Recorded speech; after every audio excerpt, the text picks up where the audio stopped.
welcome to Season 3, Episode 13 of the Film Bros Championship Podcast. I am Tim, and with me is my co-host, Patrick. How you doing, buddy? Bad movie. Mess you up.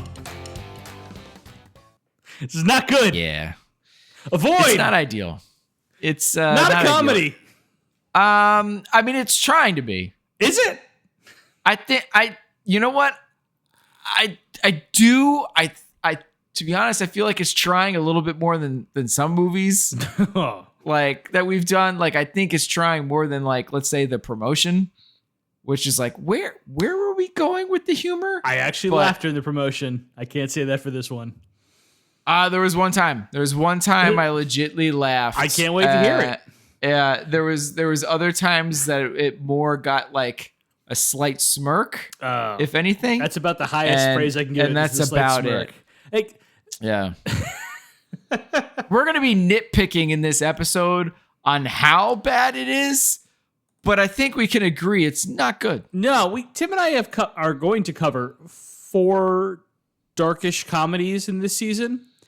Yeah. And I'm going to include War Inc. and it's an attempt at a dark comedy. Why I'm saying that? I think that's fair. And now I guess Choke would be in there. Yes, Choke would definitely be in there, and In Bruges. Yeah. We have not covered the good ones yet.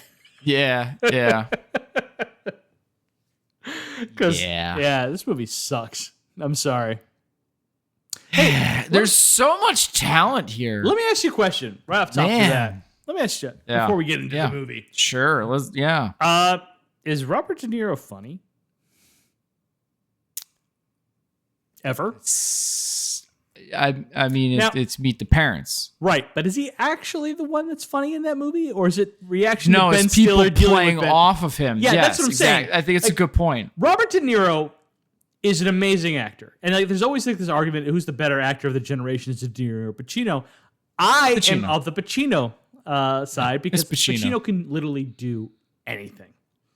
It's just rough because later in his life, he got stuck in that one phase. Late era Pacino, like 2000s on, it is rough going trying to find some good stuff, and there is better stuff for De Niro. Well, I really think it's the turn for Son of a Woman on, where all of a sudden, if you're going to do Pacino, that you do that in Pacino impression, and that's what you know him as. There are still some goddamn gems post that movie.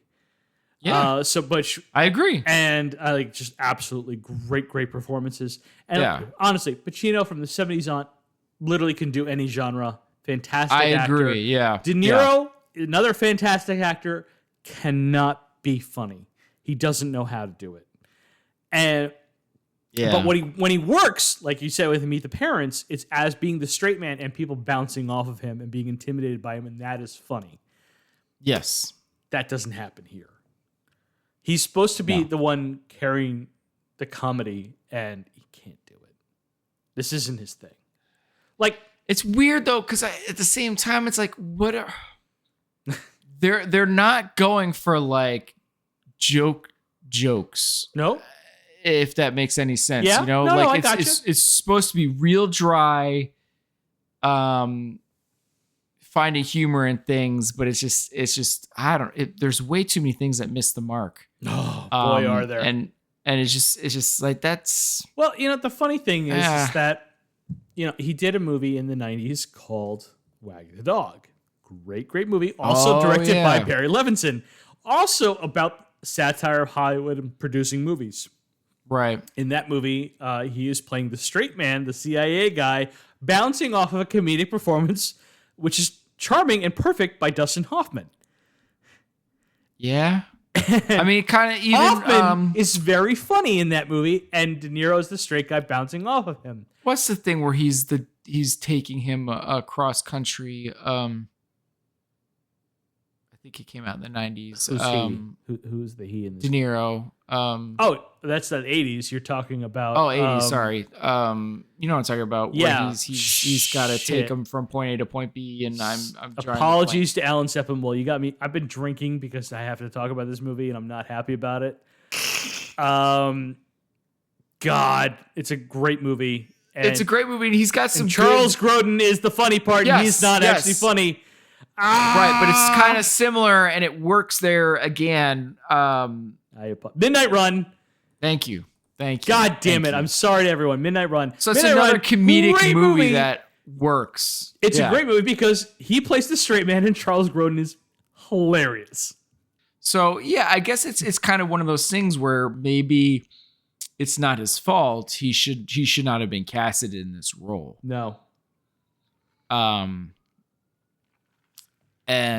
maybe he should have been in a different spot. You know what would have been interesting? Just to shuffle around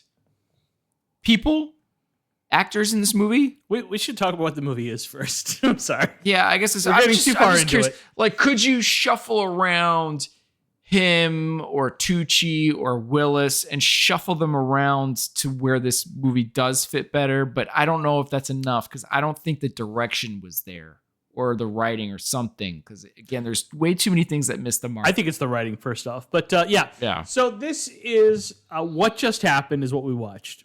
Yeah. Basically a slice of life about, your average Hollywood producer. He's kind of a fading star Hollywood producer, but he's still swinging with the big boys. Right. And that we get like a week with him. And yeah, it's written and directed by Art Hinson, who is a longtime Hollywood producer. I did say that right? I'm sorry. Art Linson. Sorry. And Art wrote and produced this movie. And I almost feel like this is this is how I see myself. I see myself as Robert De Niro. I'm like, yeah, but are you? Should you? Yeah. It's just, you've thrown some interesting questions at me. Like, would it have been better if we switched some characters around? Like, yeah, if Bruce Willis played the producer, man, that would have been interesting. Stanley Tucci played the producer. Yep. That would have worked too. I would have gone nuts. They would both more been able to capture that. Those are two actors who are incredible at comedy. Especially if you put De Niro in the Bruce Willis, role. I got you exactly where you're going. I think he would have pulled that part off better. I think Bruce Willis, the angry breaking stuff, and the speech he makes at the funeral. I think that's all things that De Niro probably could have pulled off really well. Easily could have pulled that off. I think Willis would have undone it. The producer. I don't think Willis is bad as Bruce Willis. I think Bruce Willis is Bruce Willis is basically the only highlight, one of the only highlights of this movie. Yeah, him and Michael Wincott, and I love Tucci no matter what, but he just didn't have enough here to do. I don't blame any of the actors in this movie. There's just nothing there for a lot of them. Just not a lot, yeah. But yeah, that shuffling of actors in that would have made this movie a bit more interesting, no doubt in my mind. Yeah. Yeah. So should we talk about what just happened? the puns? Yeah. Sure. So we don't. It's weird because like you get like last names for a lot of characters, but you don't for our main characters. Just Ben. All right, great. So I'm not crazy. That's all I got too. Yeah, it's just Ben, and Ben is this big shot movie producer, and he's basically narrating and saying this is basically how he loses your power or lost his power or what power really was or whatever. But I mean, you're watching it, it's like he never really had power to begin with. Because you see him, he's like.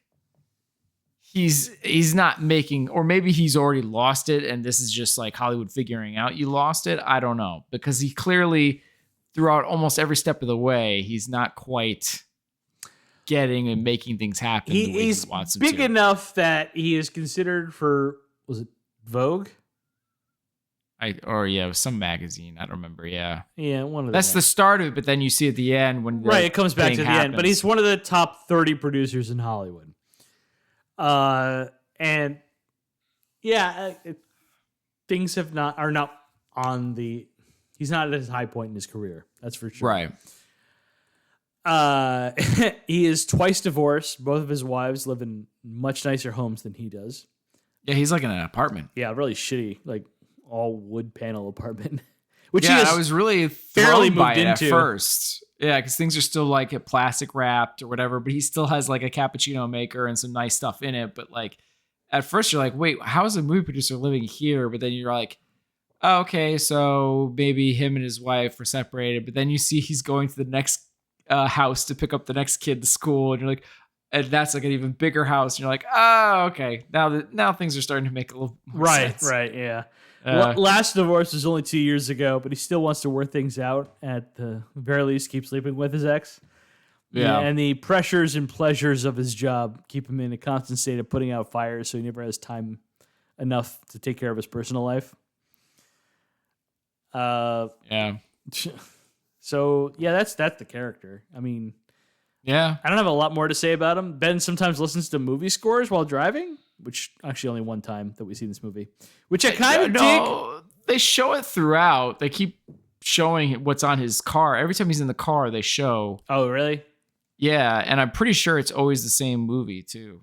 But yeah, that's what I was gonna ask you. Listening to Morricone's "Man with a Harmonica" from Once Upon a Time in Hollywood is like the opposite of driving music.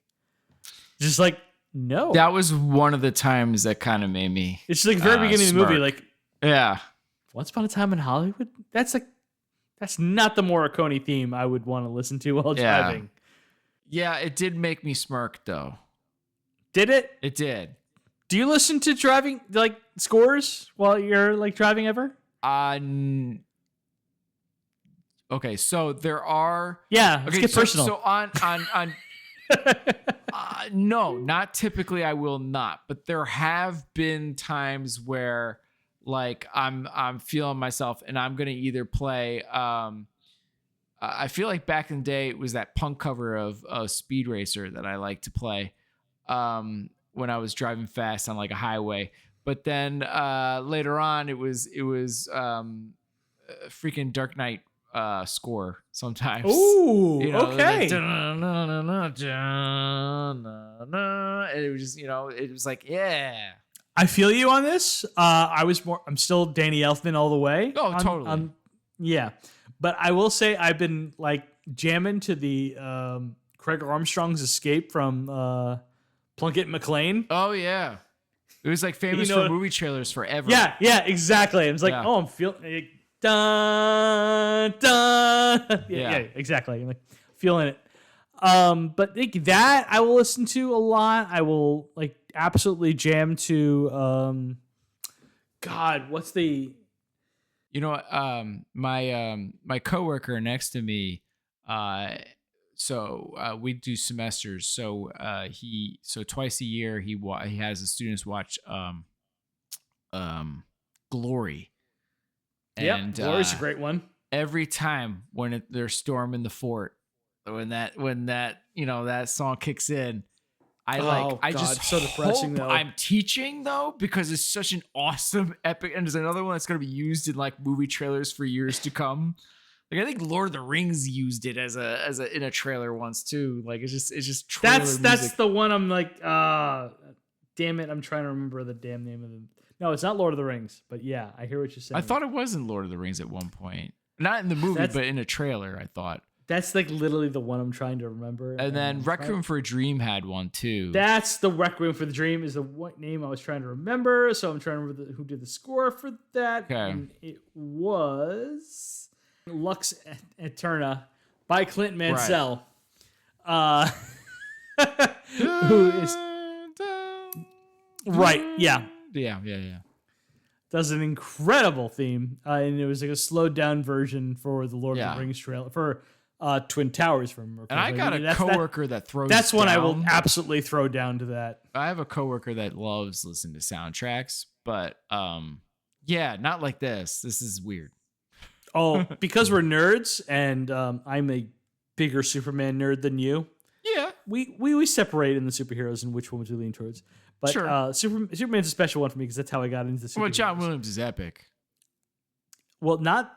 The John Williams theme is what I will listen to over and over again. I'm just trying to like imagine superhero stories. Up. Yeah, it's like I honestly, if I'm feeling like I'm in a special mood, I'll even get like a little teary eyed thinking about like how perfect this score is. It's amazing. You get those horns going, you're like, oh. I mean, it just everything about the character is right there in the theme, which is like so hard to do. Yeah, totally nailed it. Anywho, actually, we should get back to this movie. Probably. Should we talk about Ben and his ex-wife going to therapy to make themselves feel more comfortable with the divorce? I don't know what this is. It's bizarre. It's just so they are divorced already. I guess for 2 years, right? And because I said right, he like when he does call about whether she's with somebody or something, he even says, or she even says, you lost that right 2 years ago or whatever. So yeah. You know what? Bizarre. And I didn't pick it up until Stanley Tucci yelled at him later in the movie that it had been 2 years. Yeah. But yeah, I've never heard of this type of therapy. The goal is to make the couple hate each other. I don't know if it's necessarily to make them hate each other, but to both actively feel like this is the right decision and we should part now. Yeah, and I just like legit I've never seen this therapy in the wild. So I'm like, well, I think what's weird about it, like that's supposed to be the goal, that we both feel great about this divorce and separation and happy about it, right? But like the therapist is leading them into like, tell me about the times that you fucked up. Yeah. And how about the times that you've screwed up? And that's the weird part. That was the one that's like, what is this? We're purpose. Yeah, because that's where you're like, so it is about hating each other. Yeah, because what I'm saying. How are you gonna feel in a good place about like, oh, cool, you cheated on me or whatever? Like it was he kissed somebody in the bathroom. Was that his ex-wife or something in the bathroom or something? I was trying to wonder about that. He just said Anne, so I'm like, but they've never named the ex-wife, so I kind of like hoped. Yeah, that it was the ex-wife, but there seemed like a lot of animosity between him and the the way they communicated. I'm like, I don't know if that actually is them or not. By the way, this therapist, Ellis Gray from Grey's Anatomy. I wouldn't know. Well, you know what? Lots of people watch the show. I didn't say they didn't. I didn't say it wasn't popular. I just said it wasn't me. Didn't watch it. I felt judging in that. You know what? In college, sometimes you just had to watch some TV because on Friday nights because you were the RA on duty, and there was nothing else going on, and like this was there. So yeah, she played Meredith Gray's mother on Grey's Anatomy. That's the person playing therapist. So we never get to see her face, but you hear her voice. And you're like, I know that voice. I know that judgmental voice. Yeah, it's weird. It's weird, but he seems to have. It's the scene is weird. Yeah, not me knowing. He seems to have okay relationships with people, and he I don't know. He doesn't really get to be all that funny, but a couple times it's good. You know, most of what he has here is that he's struggling to obviously hold on. He's spinning plates all over the place. He's got 2 ex-wives and kids with both of them. He's spinning plates all over the place, trying to. Right, but it never really wants to get too much into that. It's always kind of like he's really bummed out that he can't get back with his ex, and then seems to have okay relationships with the younger kids and the older daughter, although there's only 2 scenes with her. Yeah, the kids seem to like him. That's nice. He's really bummed out about his love seat couch thing, sectional. Whatever. Yeah, the chair. He gets hung up on the chair. It's very weird. Yeah. That comes up multiple times in this movie. Yeah. So should we talk about Ben? I really don't have a lot to say about Ben because literally, like, his character is just, like I said, putting out fires all the time. Yeah. So yeah, I gave De Niro here as Ben a 1.5. Yeah, we don't even get a last name. No. Yeah, I went 2.5, and I that was my very kind love of De Niro. There. Exactly. All right. So should we talk about when the time this movie actually made its laughed? Yeah, I mean the first thing right off the bat is definitely when you're seeing the movie that Ben's produced here, because you're getting you wouldn't think it for me. At me, a 100% dog lover. Right. But a dog getting shot in the head made me laugh out loud. Well, yeah, because immediately you're like, ooh, and then you just start like kind of like, you know, smirking and laughing to it a little bit. You're just like, I can't believe they did that. I mean, that's really what it is. Like, that's like, I mean, you would have had better chance of getting sympathy votes to kill a kid versus killing a dog and shooting the dog in the head. It's like, ooh. Yeah. People are walking out of the movie like, yeah, that's fair. Yeah, exactly. I mean, I wouldn't, but like, yeah, I get it. For sure. And to make this better for Tim, especially, is that this is a Sean Penn movie. So people walking out of a Sean Penn movie, Tim is like cheering them on, like, yeah, do it. Shoot him again. That's we're good with this. Just let it go. This is why Tim has a higher score for this movie already, because that's what the ending is. Give me back my daughter. My daughter in there. Mystic River is good, you son of a bitch. I'm not a fan. All right. So, much like most of this movie, this scene didn't make me laugh. It made me feel old, so I feel like worth talking about. Studio boss Lou telling Ben that they're going to lose money on this movie, and Ben asks, how do you know? I just know. Even before the DVD comes out, and I'm like, Yeah. We're just seeing everybody on social media recently about people freaking out about certain movies not doing well and already coming out on streaming. And like the great debate is that them trying to save money, is that meaning other things, and yada yada. It's so weird. Like growing up in blockbuster culture, right? And even before that, for you and me, it's like we would take chances on movies because we would know like $3 rental, whatever. Yeah. And nowadays, you're like $3 in streaming, like, if I wait a month or two, it'll come out free on one of the streaming services. Do I really want to take this chance? And it was like that's the calculations nowadays. Like, I don't want to give them like $3 because it's so much. And that's usually the position I take when people make this argument. Is like, well, you know what? If there's and that's kind of, if it's an event showing, you know, where I'm gonna want to see it on a big screen, then I'm gonna shell out the money. And sometimes Tim's a punk and won't come out and see Dune 2. Well, that's a special circumstance because I'm now weird. Streaming on HBO. You son of a bitch! I waited. You got to watch it now. That's why I did the first one, but I'm weird with certain sci-fi. That was during a pandemic, and you got to pass then. You don't now. Although during the pandemic, I still went and saw Kong, but we saw it together, so I can't yell at you. Yeah, I mean, but I have. We wore masks. I am weird with sci-fi and fantasy. I admit it.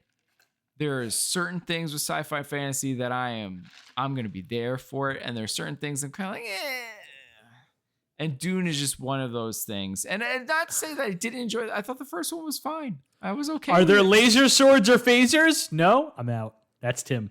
Because I like Star Wars and Star Trek. Yeah, I got you on both. Yeah, I know. Although I don't really mess with Star Trek TV too much. But. Well, I was talking about just for the movies, so Fair enough. But yeah. So anyway. So next thing I kind of smiled at. Review scores for Ben's movie Fiercely, starring Sean Penn. Yeah. Tim Mates. Yeah. 91% did not like the ending. Yeah. 76% did not like the beginning. 68% did not like the movie overall. 81% said the movie was too long. 63% wanted Sean to end up with the girl. Yeah, it's interesting how they really fixate just on like, we just need to get rid of the dog. As it was, I thought it was funny how what's your name, the Catherine Keener. Yeah, Catherine Keener is like, you know, I'm gonna lose money on this movie. I've lost $25 million before. I'll lose $25 million together. I like to lose a little mess if I can with this one. So just basically, let's not have the dog death, and that will help me recoup some losses here. Yeah, I can lose $10 million less if you just don't shoot the dog in the fucking head. Yeah. Which was a little funny. I did enjoy that meeting mostly because of Wincott. Michael Wincott is Wincott incredible in this movie. Really funny in it. Yeah, absolutely. And like the best, I love Ben meets Jeremy, played by Michael Wincott, in the editing room to go over the cuts that the studio is demanding for Fiercely. And Jeremy is angry and depressed. And he was 7 days away from having 1 year of sobriety. Yeah. But after he had that tantrum in the office that Tim was talking about, Ben's assistant gives Jeremy an Ativan, which is a mild anti-anxiety drug. I had to look that up. But Jeremy then decides to follow that up with 3 diluteds. I don't know this drug. And he scored from a bartender, washed him down with rum and cokes, which is, man, that is some weak ass shit. Ben doesn't have time for this meltdown that he has about this, like, that he, had drugs again and alcohol. So he offered to get him a Valium to calm him down. And Jeremy asks, could I have some Vicodin instead? Sure, easy. Yeah. How about 3? Could I get 3 of them, Ben? And 3 coming up. It didn't make me laugh, but Ben being so quick to put more drugs into Jeremy after Jeremy flipped out about falling off the wagon just to calm him down. Oh, yeah. Because I thought he was talking about, like, he was that's 7 days away from getting, like, a cake or something. Yeah, he was getting a cake. That was like a 1 year of sobriety. Usually it's like a larger, prettier chip or something. And I don't know. It feels weird talking about this while I'm drinking a giant mug of vodka.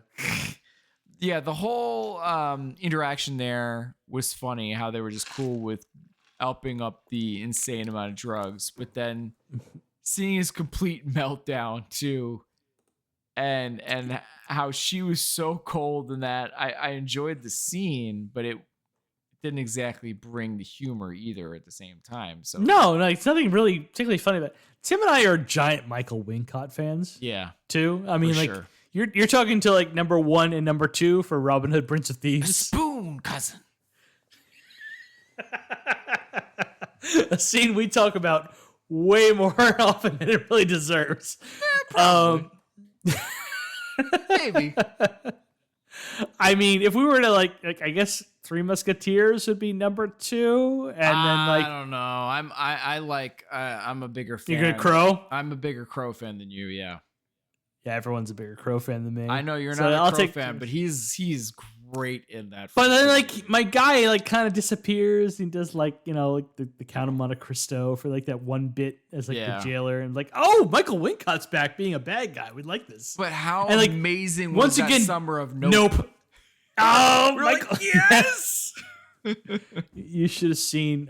We should really start recording the videos for this with Tim and I, just like, raising our fists in nerdy fashion joy. Michael Wincott. We look like the what do you call that? The YouTube sensation did. Yeah, who? That guy. No, okay, never mind. No, I don't. Move on. Okay. Okay. So there's this weird subplot where like Ben is starting to get suspicious that his wife is having an affair with somebody else other than him, his ex-wife, sorry.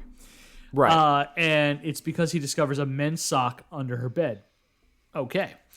Which I want to say, the way he discovered that sock was weird. Because, he was I don't know, he was getting his clothes together or something, but when all of a sudden he sees this, there's nothing to clue the audience in until all of a sudden he pulls the sock out. I'm like, where did you see that? That was some weird eyesight there, man. All right. Okay. That's just him being ageist. So then he measures the sock to his own foot and realizes it couldn't quite fit. Way too small. Because was it? I don't remember. But they showed it was a little small. It was a dress sock, but they did make it so you could see the bottom part was smaller than his foot. So I mean, it's a dress sock. They're always going to be a little more snug. Is Tucci that much smaller than? I think they're about the same height as Tucci and De Niro. Ooh, you might be right. I think they're probably just getting away with it just by frame. Yeah, we have pretended that Robert De Niro is a tall man for 40 years in this country, but it's not a fact. Well, because he's got this tough guy persona, so you just automatically assume, Robert De Niro is 5'9" and change. Yeah. Stanley Tucci is 5'7" and change. It's not a huge difference. I think you could probably tell they're standing next to each other, but it's not like he's towering over the guy. No, not at all. Sure. But so anyway, sorry. Who knows? Maybe he's got some hobbit feet on him. He's got some big feet or something. I don't know. We kind of cheated and spoiled that one. But anyway, he sees that it's an Argyle sock, and so he takes the sock with him. Weird. Yeah. And all of a sudden, later in the movie, he sees Stanley Tucci, Scott the screenwriter, on the side of the road, talking up somebody, and he notices he is wearing an Argyle sock. Yeah, and he's in a car across the street. A completely different color and style Argyle sock from the one that he found under his wife's bed. But he's the only a-hole that would wear Argyle socks. So in all of Los Angeles. In a city of like, I don't know how many people. And all like the ridiculous amount of cities around the area, which are all included in Los Angeles County. Maybe because it's a small inner circle. They all know each other. No, there's only one man in Hollywood who would dare wear an Argyle stock, and it's Stanley Tucci. So I'm just like, really? Okay. Yeah. Okay. But that's not really funny. I'm just laughing at like how ridiculous it is. Yeah, it's ridiculous. I can't imagine there was. I don't even think I smirked at it. The only time maybe is like a little bit later on, and we can backtrack, but they're like a little bit later on. He's having a different scene with a different character, and he's getting a pedicure. But then he notices Stanley Tucci and his wife, where he thinks it's Stanley Tucci. It's not confirmed yet. So there's this sad shot of De Niro who just misses it to finally confirm whether it's him or not.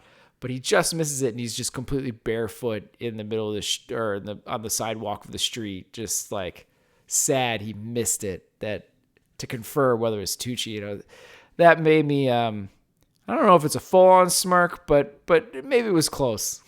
God, you are desperate to say something nice. I said we had a nitpick for this category, man. Yeah. Well, let's get into something that's actually a bright spot, and that's Bruce Willis. For sure. Yeah. You want to do this scene, Tim? Yeah. So basically, the gist is you kind of get bits of this before this altercation happens. But yeah, basically, the issue is that he gets called by the director of this other movie a few times prior to this about Director Cal. Yeah, we have a problem. He grew a beard. Bruce Willis. And Bruce Willis has grown a beard, and he got fat. And the producers are not happy because they need him to be leading man, sex appeal Bruce Willis. Like, we cannot have this. And they were like, there was a few comments I might have missed of like them mocking like what kind of a beard it was. I don't know if Grizzly Adams. They call it a Grizzly Adams beard. That's what I remember if it was Grizzly Adams or not. But I was wondering, it was like, am I confusing this as Happy Gilmore or not? But that's what stuck in my mind. Yeah. Tim and I are of an age where that was not on television growing up. So basically, those are all references for Grizzly Adams as Happy Gilmore. But Grizzly Adams did have a beard. Yeah. Exactly. So anyway, so this is like some of the context stuff you get. So he finally shows up. It's supposed to be like, I think, what is it, like a Wednesday or a Thursday? They're supposed to start shooting Friday. It doesn't matter. They're clearly like ripping off like Kevin Smith's Clerks, like this like, we're just going day by day and showing this stuff. Like, cool, man. Right. That sucks. And so here's the next day. We're getting close to shooting time, so he's got to go and talk to Bruce about taking off the beard. Right. So and clearly it's pretty funny. He's got a really small, the whatever you call the director's name here. And I've seen him in a bunch of other stuff. He was one of the doctors on House, that was most famous. Yeah. He's got a pretty fun seasons.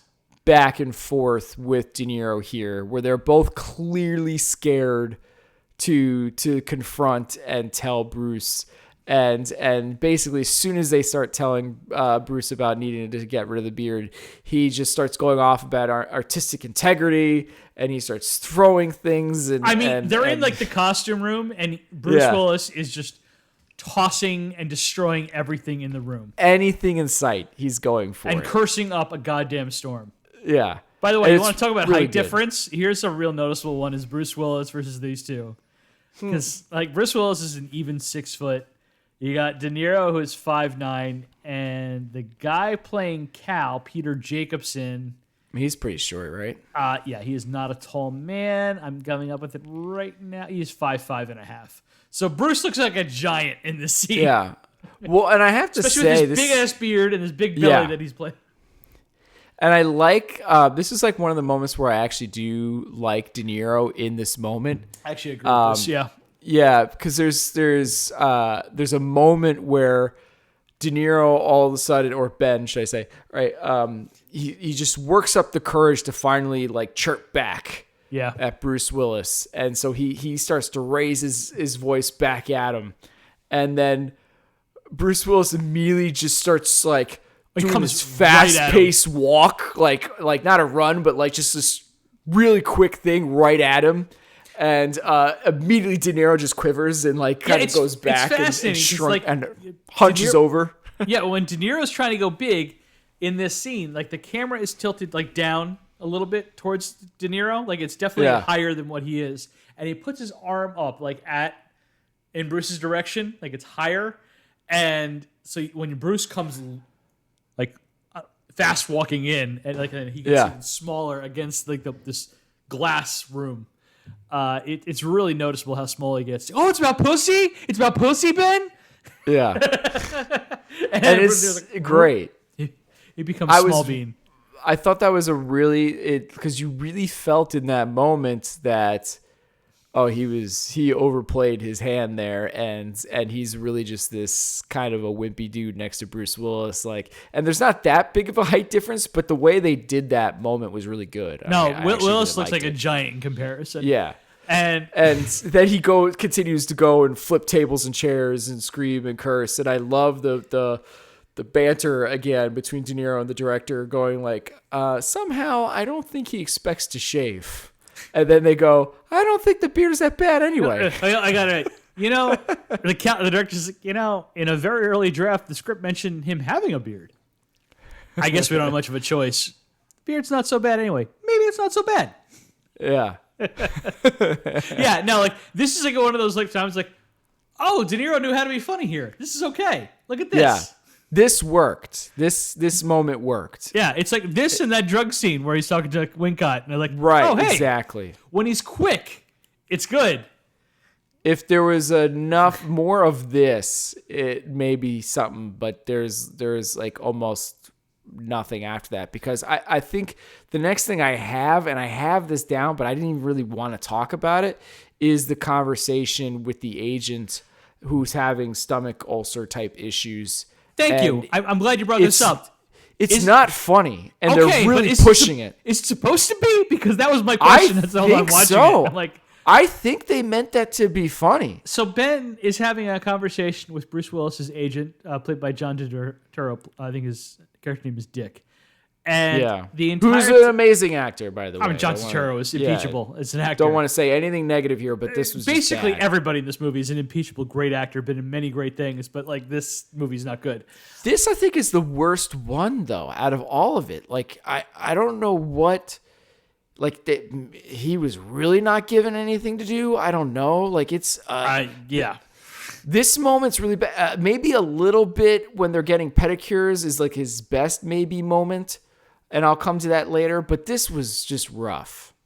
It's weird. I'm like, the whole time watching, I'm like, am I supposed to laugh at this? He's just dry heaving.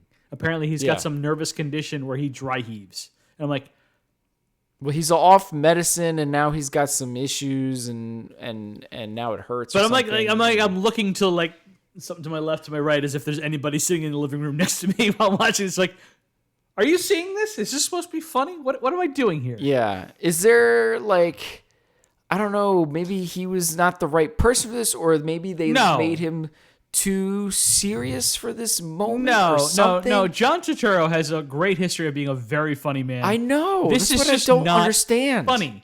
Robin Williams couldn't have made this. Well, probably Robin Williams, but anyone else would have had a really hard time making this funny. Maybe it needed to be, because the heaving or the pain sounds were over the top, but maybe there wasn't enough over the top to go with that to make it funny. Or maybe De Niro was bad to go off of it. It doesn't help. I mean, but half the time you're hearing it just over the phone. You see De Niro and him hearing it over the phone. Like, are you okay? Is everything all right? And I'm like, this isn't funny. I'm also wondering if he's okay. Yeah. And I thought it was leading towards something too. Like, okay, maybe this is like he's lying and this is going to lead to some funny thing later on with the driving. He's dying or something. It's gone. Nothing. No, this is the joke. Yeah. I'm like, well, this is bad. Bad. Not good. Yeah.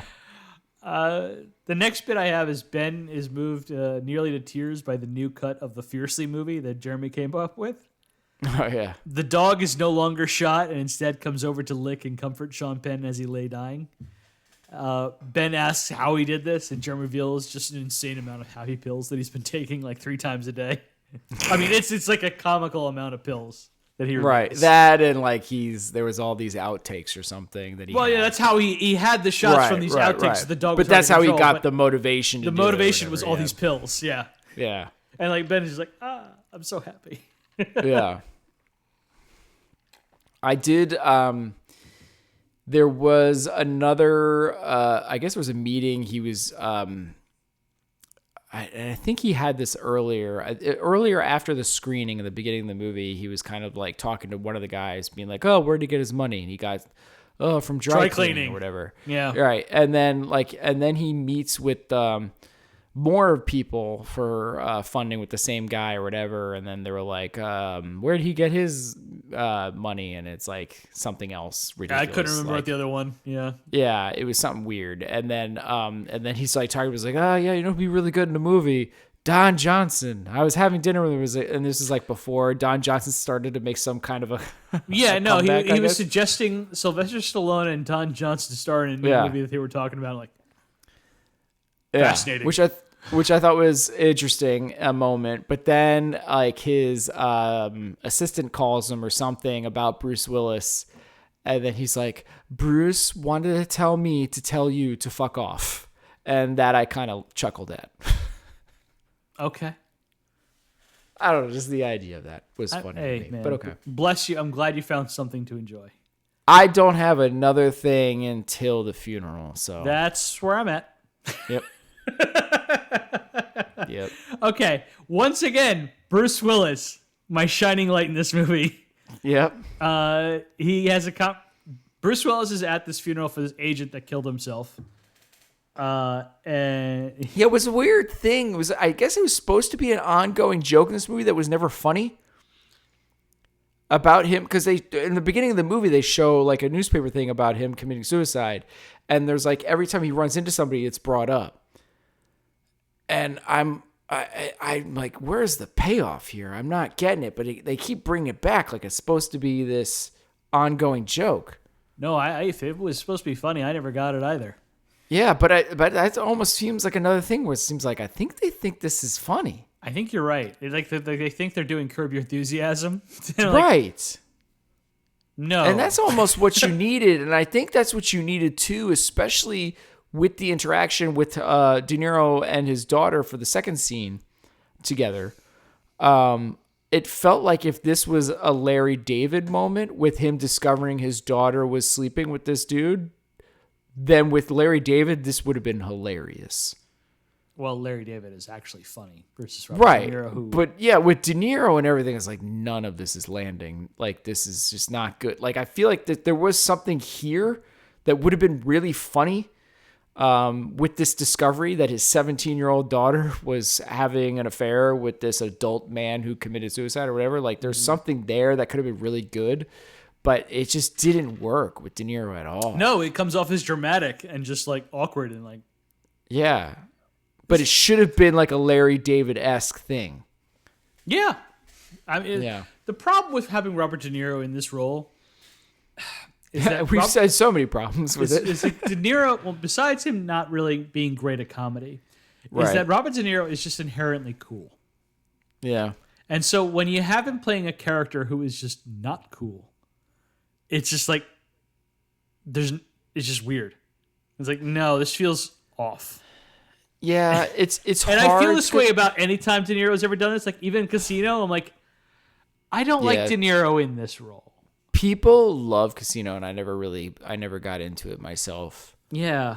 Even in A Bronx Tale, which I actually really liked. Bronx Tale bothered me too when him playing that part. But did bother me a little bit that he's in this different role that I'm not used to. So it's odd. But at the same time, again, but he played it so well in that Bruce Willis moment too. So it's like there's something there he can.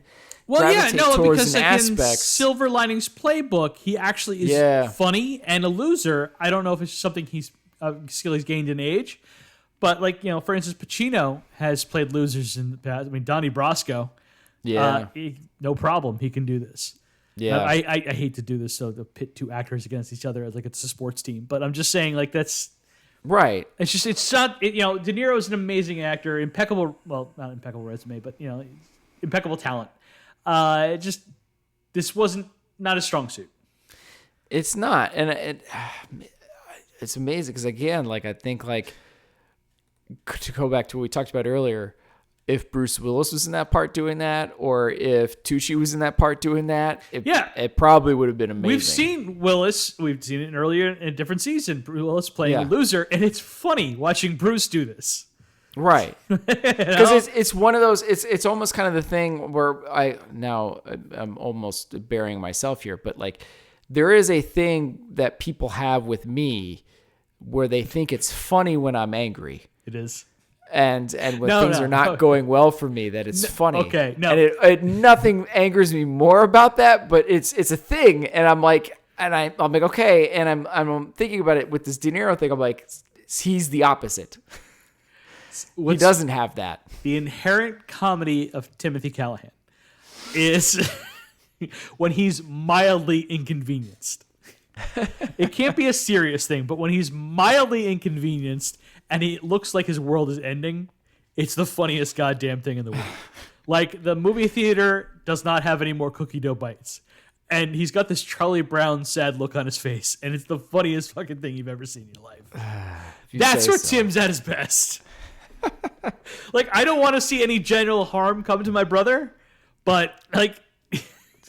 but disappointments. Yeah. Bring it on. Oh, they don't have my favorite beer. It's just hanging its head down and like, this is the worst day of my life. Like, what's going on?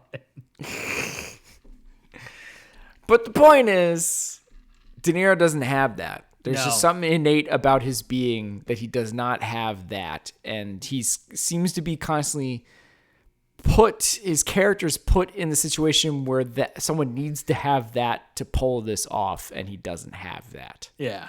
But let's get into Bruce. So, like I said, the shining star. Like the next part, so they're at the funeral. Bruce is giving the eulogy for this dead agent. Yeah. And Ben is there, and eventually, when they're after the eulogy, they go to the grave site to bury him. They have a little talk, and Bruce tells him, "You're just the producer. You're just the fucking mayonnaise in a bad sandwich." And let me tell you, as someone who's a mayo hater, I'm taking it as a big win that I got Bruce Willis on my side. Team right Mayo is gross. Agreed. So I really enjoyed that. Yeah. And then is that when they're at the Yeah, it's when they're whispering to each other at the gravesite before. Right. Okay, yeah. And then the very next scene next bit after, they go to toss dirt on the casket. Yeah. And they have a shovel there, and Bruce does his turn, takes the shovel, takes a little dirt, puts it on the casket. Then he turns to hand the shovel to the next person. And he realizes it's Ben and his agent behind him, and he's like, "No, fuck this. I'm not handing the shovel to either of them." So he digs the shovel deeper into this soft pile of dirt. I think it's a level of petty that I really appreciate because it's not a difficult pull for Bruce or for Ben, but it's just like, no, I'm gonna make this as hard as possible, even if it's not gonna be hard at all.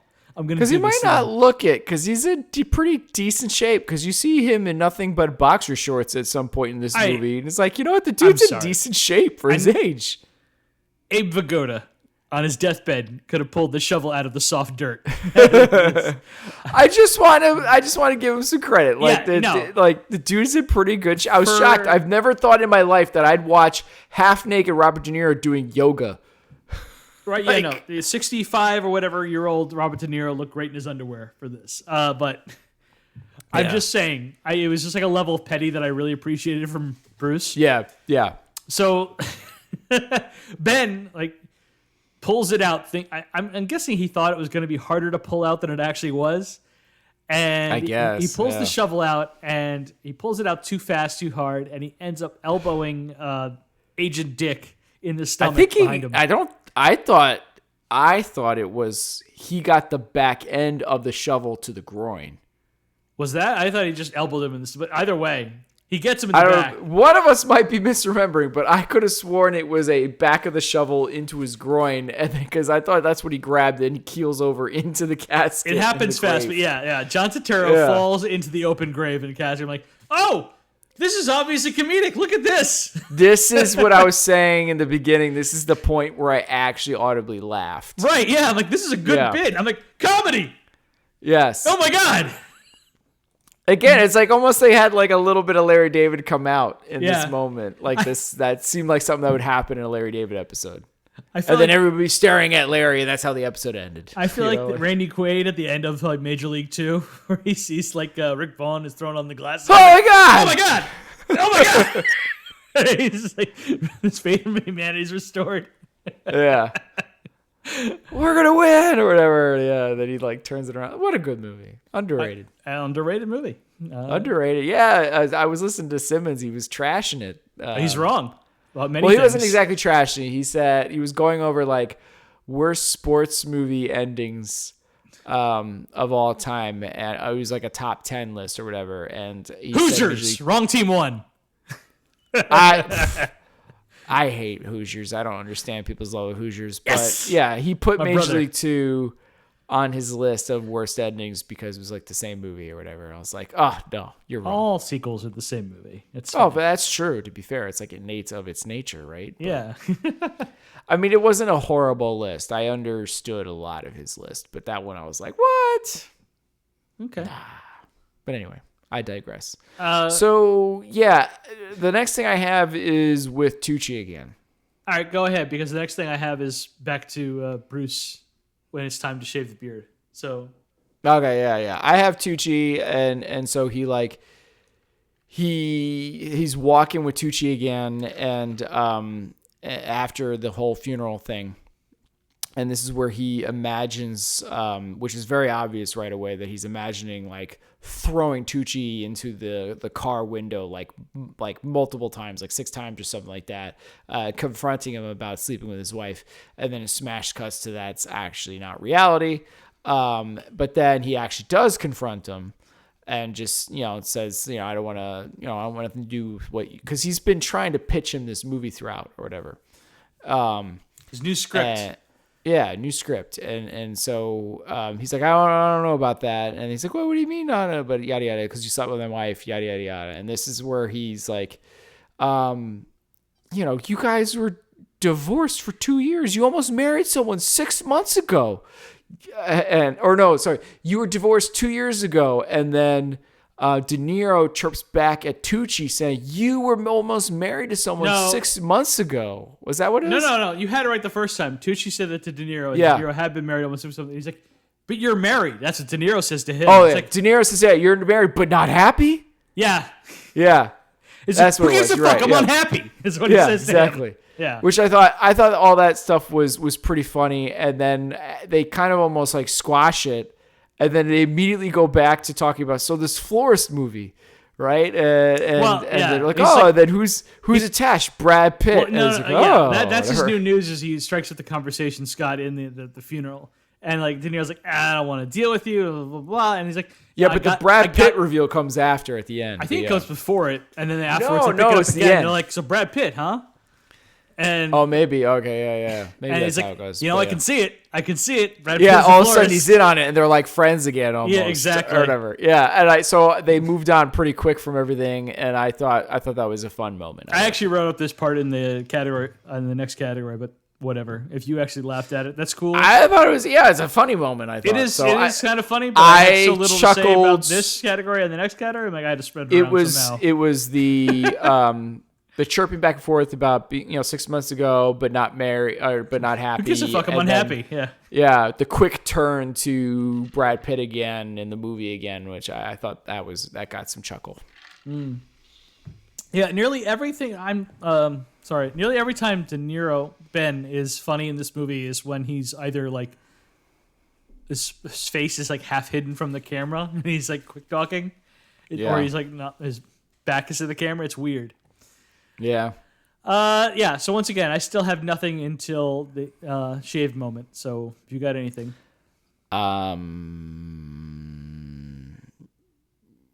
No, actually, the only other thing I have is when they do go back to the set, you see a quick shot of Bruce Willis's chair, and it says Admiral Willis on it. Yeah, I saw it too.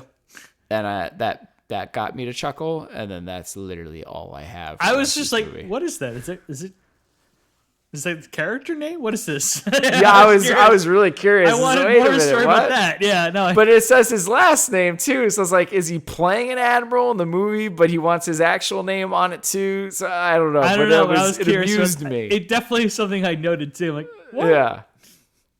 I mean, that's basically all I have until this thing you're about to bring up. Right. It's time to film the movie. And if Bruce doesn't shave off his beard, the studio will shut down the entire production. And Bruce makes everybody wait until the last possible second. They drag this part out really to the point where like Ben is like heckling him from outside his trailer. It's like, come on, let's go. Yeah, which I thought maybe one time was okay, but then there was like 2 more times of like, we're gonna draw this out of nothing happening, and then he's gonna say like another "come on, let's go" thing, and it happened like 3 times. It was like twice, but yeah, you're right. It was like one time too many. Yeah, exactly. And then Bruce emerges in profile, revealing that he still has the beard. And then he turns,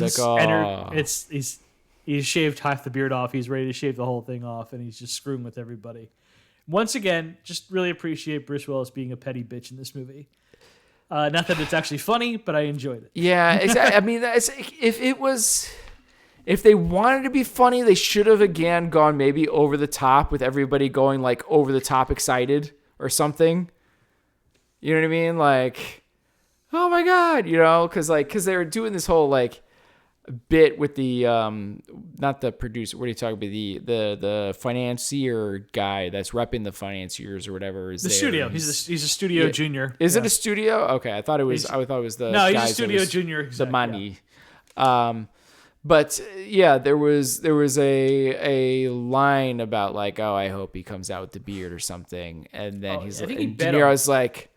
Yeah, he wanted to make a bet or something. Engineer, I was like, I can't believe you'd want to do something like that. It's disgusting. Is that all these people need work and yada yada yada. And 200 like, people are gonna be out of work. Yeah. Yeah, and it's like, oh look, a producer with a conscience. Like, yeah. So that got me to chuckle a little bit in that moment. But yeah, anyways, like again, like there was maybe something here, but just not really done right. The whole movie just reeks of like this is an inside joke to people who are like super into the business and never tried to be funny. It's funny to like, the 20 people who will get this, and everyone else is like, that's good. It's like, to me, I even feel like even people in the business maybe watched this movie and was like, oh, that's funny. Yeah. But they didn't actually laugh. Yeah. Yeah. The only other thing I have for this category, so because of the changes Jerry made to the movie, the studio decided to debut the film at Cannes. But to everyone's horror, Jeremy switched the cuts, and now the ending not only has the dog getting shot in the head, but a couple more times on top of it, and extra bullets for Sean Penn, which I know Tim enjoyed. Yeah, true. Movie gets boos and some applause, and I was just laughing, like, oh, we're going to watch this movie has a dog getting shot in the head, not once, not twice, but thrice, plus extra bullets. Incredible. I didn't really find, because to me I'm like, we're just rehashing the beginning of the movie. I'm just kind of laughing at the audacity of it, because it's just like, you don't break this rule in Hollywood. You don't kill the dog. Yeah, I mean, it's the only thing that, again, I'm trying to think of like, how could we have made this funny? Could we have done more Wincott in this moment, like giving everybody the middle finger as it's happening or something? Or I don't know, something. It's like, because it just doesn't really work, especially since like we kind of already did this. We already saw this. It's like the same reaction from the audience and everything. Sean Penn loved it though. Yeah, it's still, what was he? He was like, I just want to make sure it still has its like grit or something. Yeah, I can't remember what it was. Yeah. So I gave this category a 1.5. I don't know if you have anything more to say. I probably should have asked first. I'm sorry. Yeah, there was just a couple of things that I kind of forgot to mention. After the showing in the very beginning of the movie, he pulls off on the side of the highway to start to read the cards. cards. While he's listening to the Morricone theme, yeah. Yeah, and like they're all really bad, and so it kind of continues on into his apartment too, like the next morning. And so some of that stuff I thought was a little funny, especially when you see how some of them were written, because they're always like close up shots of the cards too, like one says like kill him, and then one just has a big drawn out middle finger on it, and there's like a few of them that kind of made me chuckle. And like the whole time he's kind of like, no, I don't care about the cards, I don't read them, no, they're good, everybody's saying good things. So there was some of that stuff that I thought was like slightly humorous of in my opinion, we got better comment cards in the promotion than we did in this movie. Yeah, like so like I just thought it was interesting to see, he's looking at a comic card and it says awful things. Oh no, it's all good things. Don't worry about it. Don't worry, I'm almost there. And he's like not even driving yet. Like, stuff like that. I did like too when he was talking to Tucci, about where school. The florist meets the Da Vinci Code, and he's like, where'd you even get this idea? He's the coach of my kid's soccer team, which I thought was funny. And then he's talking to Wincott on the phone before he actually meets or gets to him or whatever. And he's like, I don't know, man, but I think you'd want to drop your pants on this one. This one's going to hurt. Like, it's like, oh, how bad? Or the kids at Disney and Mickey lit himself on fire. I kind of like that. So there's a couple of those lines that some slight chuckles that I kind of liked. But anyway, that's about it. So what'd you give the category? 3. Wow. Would you go? 1.5. 1.5. I went 3. Yeah. Supporting characters. So we got Bruce Willis playing himself, or a version of himself. Obviously, we got Catherine. It's just Bruce Willis. He just dominates every scene he's in. And, besides Michael Wincott, is the only performance that didn't make me wonder if there was something more interesting happening on Twitter at the moment that I was watching it. Yeah, I think he more than most, maybe him and Bruce Willis understood their assignment more than anyone else. Yeah, Michael Wincott is all here playing Jeremy Brunel, the director of Fiercely, and this to me is the only performance I super enjoyed.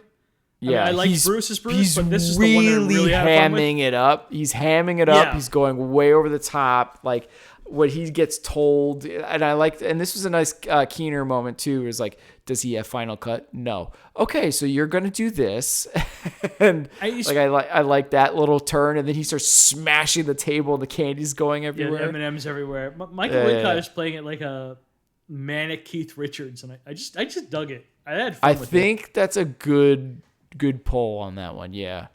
That kind of sums it up. Like he's really good in his little bit. He really is. Sean Penn is technically in this movie. That's all I have to say about that. Yep. I think that's fair. Stanley Tucci playing Scott the screenwriter. He does a lot with like 2 scenes. I got to give it to him. Tim already mentioned everything in the hilarious section, so that's all I have to say about Tucci. Tucci's in this movie. Tucci is Tucci. Tucci's a Tucci, man. I got nothing bad. I can't say a bad thing about Stanley Tucci ever. Not allowed. Not in Tim's presence. John Turturro is just a shame. You know what? I even forgot to write him up in this category. He belongs in the category. The only thing I could think of is when they are getting the pedicure things, and everybody knows he clearly didn't talk to Bruce when he was asked to talk to Bruce about it. This is after he talked to Bruce because he. And he got fired. Right, yeah. That's right. And he keeps going, "Is it me day?" or something like that. There was like some slight nice delivery with that, but that was about it. Otherwise, that of course, and him getting hit into the casket, into the grave. So. Robin Wright is here playing Kelly, Ben's ex-wife. She doesn't have anything fun or interesting to do, but she looks great doing it. And obviously nothing bad. It's just nothing. No, that's nobody here is like awful, except for maybe De Niro. Catherine Keener is Lou. She really doesn't have anything fun or interesting to do, but she looks great doing it. I think she's really not asked to be that funny. I mean, maybe you needed more of a Tom Cruise Tropic Thunder moment in this part, but like There was some nice. My heart goes out to nice anybody deliveries. else in the year of 2008 playing a studio executive in the same year that Tom Cruise Right. played Les Grossman in Tropic Thunder. That's rough. Yeah. It is. But yeah. I mean, there was a couple of nice lines in Dilbert. She's not Again, bad, but it's like I liked anything the you final do cut moment and stuff. But yeah, right. Anything you do as a studio executive in the same year that Tom Cruise is playing Les Grossman, it's just she's really not asked to be. No. The same thing as Robin Wright. It's like, exactly. She's asked to do this certain thing. So like the assistant stupidly said something and talked. Can you excuse us? You know that I mean that's all she's really asked to do. That was rough for be Dawn. This character. Poor Dawn. Yeah. Let's see. You have Kristen Stewart is here playing Kristen Stewart. Yeah. playing Zoe, Ben's eldest daughter from his first Two ex-wife. scenes. Ben discovers at a funeral for an agent that committed suicide that his 17-year-old daughter had been sleeping with him. Thank God for her, Twilight came out the same year. Because this is a real thankless part. Really is. I mean, gosh, again, there was something there. I mean, to play with, to make funny. She's talented, Kristen Stewart. She is. I'm not the biggest fan, but like whenever she I agree. Kristen Stewart is funny. Like when she's playing an off-kilter weird part, she really, really shines. Yeah. When you have her playing a straight, like boring, normal person, it's like, eh. Yeah, I think that's fair. She's like the lady Colin Farrell.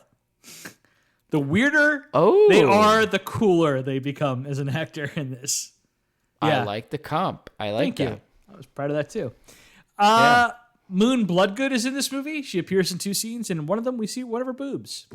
Much appreciated, and one of the few entertaining parts of this movie. Fair enough. I didn't even consider it. It was so random. Yep. It added nothing to the movie, and it really just felt I like disagree. an excuse for a boob. I feel like it added something to this movie. This movie needed it. A boob? It really helped. I mean, I guess entertainment-wise. Yes, but things were not good before the boob. I Things get weren't what great you're after saying. the boob either. So I really appreciate that little like shine of light. I get what you're saying, but at the same time, you're kind of like, Oh no! Is it like add anything at all? No, it doesn't add not actually to anything. the story, but it added to my enjoyment of watching the it movie. could have if you really wanted to milk why this man's gonna have such issues with his personal life. But again, they barely wanted to tell that story, so yeah. So yeah, that's all I had to say about the supporting characters. That's all I got. For Wincott and Bruce, I gave this category a 2. My highest rated category for this movie. Wow. I had a 2.5. Okay. So my final score for this movie is a 5. It is now my lowest rated movie Wow. of the season. I would think much you rather have watch it lower Sunshine than Cleaning. Sunshine Cleaning. But than this Sunshine movie. Cleaning had like no. I mean, it wasn't a comedy at all. And yet, more entertaining to watch than this thing. Wow. Oh, I can't wait to hear what you have over this. Oh, I had it at an 8 overall. Oh my God. Tim thinks this movie is better than Sunshine Cleaning, Sex and the City, the movie, The Promotion, and War Inc. He is wrong. So, I'm allowed to make my case, right? If you wish. Okay. So, Embarrass yourself to the people. I think Yeah. Sunshine Cleaning is a better movie. Mm-hmm. And it's better than a lot of movies from where it is placed. But it is placed there because this is not a a good comedy. comedy. Right. It's a bad comedy. So that's We're rating why this it for is where it comedy. is. And I probably have it rated a little high just because, you know what? It's actually just a good movie. It's just not Funny. a good comedy. It's just not funny. And that's why it is low as it is. And that's kind of where it's at. I have never been more mad and pissed off than watching War Inc. This movie didn't piss me off. I would much rather watch War Inc. I would third not. time than watch I this would movie not. again. I think you need to rewatch it again to realize how I wrong have you seen War Inc. twice, sir. I can't you have believe not. you did that. No, Well, I did don't 'cause want of to you. watch It's that your fault movie that I watched War again. Inc. the second time. It's not. I had to watch it. It was on your damn list. You made the list. But anyway, You made me watch it a second time. You chose yeah, it. we were gonna have to choose it eventually. But anyway, no, that movie War Inc. is so mind-numbingly angry. I was mad the whole time watching it. And I can't say that about any of these other movies. At least it made you feel something. Anger? I don't want that feeling. It's better than boredom. I disagree. I'd rather be bored. I'd rather be bored than angry. Angry is not a good feeling. I don't like the anger feeling. It's not good. I don't like it. It's bad. If anything, I felt numb with the promotion. Right. I thought there was nothing really there. Well, yeah, like, listen, my lowest Sex and the City, I just was like, this movie's just not for me. This is not for me. I didn't really find that much funny. And with Sunshine Cleaning kind of being not really funny either, that's kind of why I have it where it's at. Okay. I feel like it's appropriately ranked. So Roger Ebert gave this movie 2 out of 4 stars, but reading the review, it feels like it's a lot less than that. It should have been lower. Yeah. He admits to enjoying a respect star. Yeah, it feels like he admits to enjoying Bruce Willis and Sean Penn in this movie, which I'm not sure about the latter one. Yeah, why was Sean Penn but he chastises it for being toothless and recommends everyone watch The Player instead. And Roger Ebert is correct. The Player is great. I am not the biggest Robert Altman fan. The Player is phenomenal. I don't know if I've seen it. And absolutely tears Hollywood a new one. It's really good. Tim Robbins at his peak. Love Tim Robbins. Oh, it's Tim Robbins at his peak, sir. This is in the same era as Hudsucker Proxy and Shawshank Redemption. Tim Robbins. Ooh. Tim Robbins is that's a streak. He hits it out of the park. I love those movies. You would really like The Player, especially because I never even heard of it. I gotta check this out. Oh, you will love it. It will surprise you for what kind of movie it is. Because I feel like not enough people throw down on Hudsucker Proxy. That movie's phenomenal. Agreed. It is a mix, and I'm cheating because we've mentioned twice. It's a mix of Hudsucker Proxy, and American Psycho. Oh wow! Okay. Set in Hollywood, and he is playing like a Hollywood studio exec, I think. Okay. You will love it. I gotta check if it's streaming. Okay, cool. Some homework. So this movie is written and produced by Art Linson, based on his book. And my guy produced Fast Times at Ridgemont High, The Untouchables, Scrooged, Heat, Fight Club, and of course The Edge, which that's funny. The whole Bruce Willis subplot is based off of an Alec Baldwin story he told in his book about Alec Baldwin growing a big bushy beard for The Edge. You're like, Alec, no, you're only lost in the woods for a few days. You can't have a giant beard. And Baldwin threw a fit. By the way, I recently rewatched The Edge, and I have some issues with it, but it is still entertaining as hell. And I would much rather you people watch The Edge. It's streaming on Max right now versus watching this movie. I am curious to rewatch. Yeah, especially since you started bringing up there was an HBO phase back in its heyday, like when it came out, kind of deal that I think we rented this when it came out, but we might have. I think we owned it at one point on VHS. It's very possible. I liked this movie. No, it's still fun, but like David Mamet is letting his inner MAGA come out early on in the late 90s. Like, oh. Yeah, the rich guy is the cool, awesome one. Yeah. Everyone else is freaking out, but it's like the poor guy's just trying to get a leg up. Yeah, well, you got the useful billionaire who knows how to do everything in the woods, and you have the blue-collar fashion photographer. Yeah. It's like, what? Okay. Sure. Why not? Yeah. Anyway, Art, you're a hell of a producer. I don't think writing is where your talents lie. This movie had a budget of $25 million, and it had a worldwide gross of a little over 6.7. Why was it that much? Is it because all the actors? I'm guessing. Probably. Yeah. And then shooting on location in LA didn't help. I guess it's not like it's that crazy a set piece that they had, but still, debuted at number 28 for the weekend that it came out on only 36 screens, though.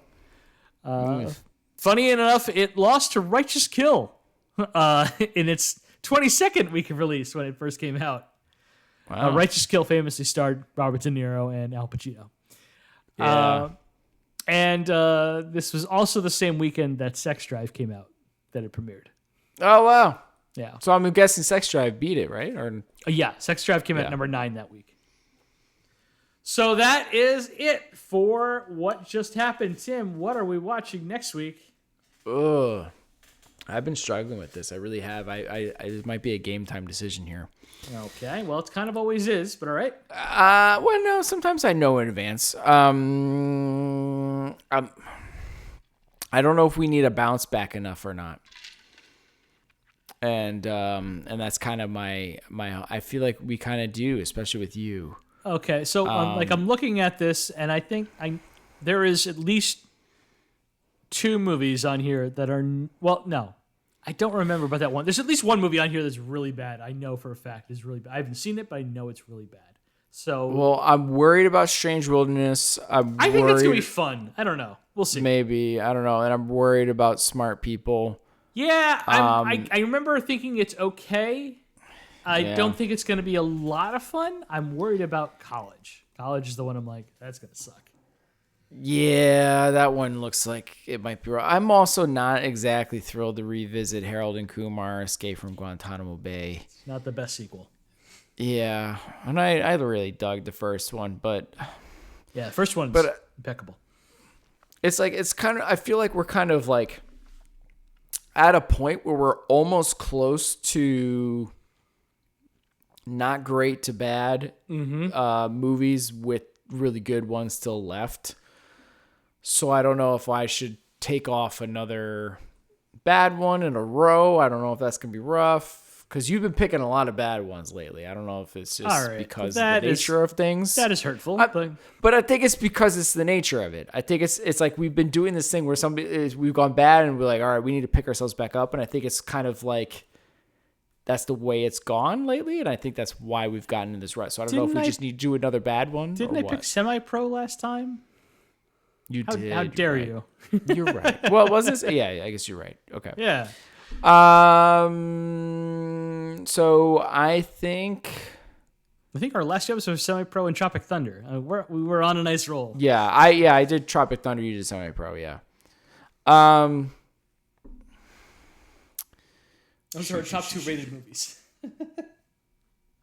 Yeah, good movies. Good movies. I think I'm going to pick. All right, we're gonna go Harold and Kumar. Okay. All right. It's not exactly what I wanted to do, but you know what? Let's go at least a different kind of comedy. That's been my determining factor here. I almost went Choke. It is now a rental, Harold and Kumar, unfortunately. Ah, darn, that changes why I picked it then. Well, if you want to change it again, you have... It doesn't matter because Choke is also a rental. Well, actually, yeah. But, if you wanted to do it is still a rental. Yeah, either way. You want to continue with the dark comedy vein. This is supposed to be a dark comedy, supposedly. It is supposed to be, but they kind of messed up the theme, everybody tells me. Here's a big one here. Tell me, I don't know if you can real quick, which one is shorter? Choke versus Harold and Kumar? Yeah, it's my birthday weekend. It's Memorial Day weekend. I wanna gauge here on length. All right, that's fair. Choke is shorter by far. Oh, Choke is the winner. Happy to hear it. I know. I figured you would be. I thought you were going to be mad at me for Harold and Kumar, but I was kind of like, I need to get some of these out of the way. Choke's a good movie. I liked it. I had a lot of fun with it. I had fun too. It gets a lot of bashing. I have not seen it. Yeah, there's a lot of people that weren't thrilled with it, especially because it's supposed to be so thematically off, I guess, from the book. Oh yeah, we'll never read the book, but and it's a first time director too. What's his name? Yeah. It's Agent Coulson. Yeah, it's right. As the director, but I remember liking it. But it could be because we freaking love Sam Rockwell. Yeah, we're in the bag for him. It's a fact.